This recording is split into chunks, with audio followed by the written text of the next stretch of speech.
ఇప్పుడు ఆంధ్రప్రదేశ్ రాజకీయాల్లో, తెలంగాణ రాజకీయాల్లో, దేశ రాజకీయాల్లో ఒక సంచలనమైన వ్యక్తి ఎవరైనా ఉన్నారు అంటే పవన్ కళ్యాణ్. ఒకప్పుడు నక్సలిజం అన్నారు, ఆ తర్వాత సనాతన ధర్మం అంటున్నారు. ఈ రోజు అనేక వివాదాల్లో ఇరుక్కుంటున్నారు. ఎందుకు అసలు పవన్ కళ్యాణ్ వైపు ఈ వివాదాలు వస్తున్నాయి? మాట్లాడుకుందాం. హాయ్, హలో, నమస్తే. సోషల్ పోస్ట్ న్యూస్ అప్డేట్స్ కు స్వాగతం. ఈ రోజు పవన్ కళ్యాణ్ అనేక వివాదాల్లో ఇరుక్కుంటున్నారు. వాటికి ప్రధాన కారణాలు ఏమయ్యా అంటే, ఈ రోజు పవన్ కళ్యాణ్ ఇచ్చిన హామీలను నెరవేర్చడం లేదు అనేది ఒకటి, తన గెలుపుకు కారణమైన వాళ్ళని వదిలేస్తున్నారు అనేది రెండు, ఆ తర్వాత ఆయన ఫోటోని, డిప్యూటీ సీఎం ఫోటోని కార్యాలయాల్లో పెట్టుకొని సీఎం కు సమానంగా ఉండాలి అన్న ఒక అంశం మీద ఒక మాజీ ఐఏఎస్ అధికారి కేసును వేయడం మూడు. ఇట్లా రకరకాల వివాదాల్లో పవన్ కళ్యాణ్ మీదని టార్గెట్ చేయడానికి కారణం ఏంది అనే చర్చ ఈ రోజు ప్రారంభమైంది. ఒకవైపు పవన్ కళ్యాణ్ డిప్యూటీ సీఎం చేస్తే లోకేష్ బాబుని డిప్యూటీ సీఎం చేయాలన్న విషయంలో కూడా పవన్ కళ్యాణ్ ని టార్గెట్ అవుతున్నారు. గతంలో నక్సలిజం వాదాన్ని ఎత్తుకొని ఆ నక్సలిజం వాదాన్ని పక్కన పెట్టి ఈ రోజు సనాతన ధర్మము అని మొదలు పెట్టడంలో కూడా పవన్ కళ్యాణ్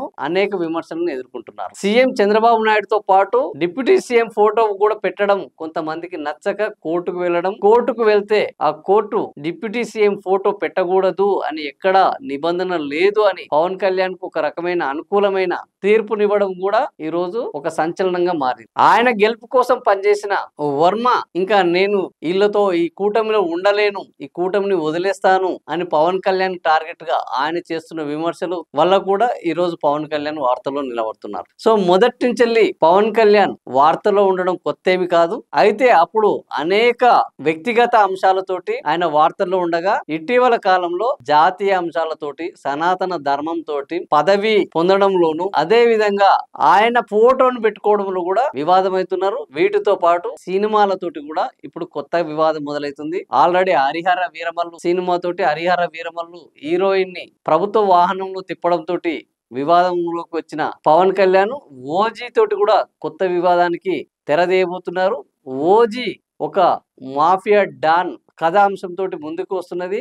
ఒక డిప్యూటీ సీఎం లాంటి వ్యక్తి ఈ రోజు మాఫియా లాంటి ఒక కథాంశంతో ముందుకు రావడం కరెక్టేనా అన్న విమర్శలు ఇప్పటి నుంచే మొదలైనవి. మరి ఈ సినిమా అయినా నిజంగానే మాఫియా డాన్ బ్యాక్గ్రౌండ్ లో వచ్చినప్పటికీ మంచి సందేశం ఇస్తుందా, లేదా పుష్ప లెక్క జాతీయ సంపదను కొల్లగొట్టడం, ఎర్ర చందనాన్ని దొంగతనం చేసిన వాళ్ళే గొప్ప వాళ్ళు అవుతారు అన్న సంకేతాన్ని ఇస్తుందా అనే ఒక విమర్శ ఇప్పుడు కొనసాగుతుంది. దీనికి ఈ సినిమా ఏం సమాధానం చెప్తుంది, పవన్ కళ్యాణ్ ఎలాంటి పాత్ర పోషిస్తారు అన్న ఒక ఉత్కంఠ ఉన్నది. పవన్ కళ్యాణ్ వివాదాలు దీంతో సమసిపోతాయా, మరింత పెరుగుతాయా? తెర మీద చూద్దాం. మీకు ఈ వీడియో నచ్చితే లైక్ చేయండి, షేర్ చేయండి, సబ్స్క్రైబ్ చేయండి.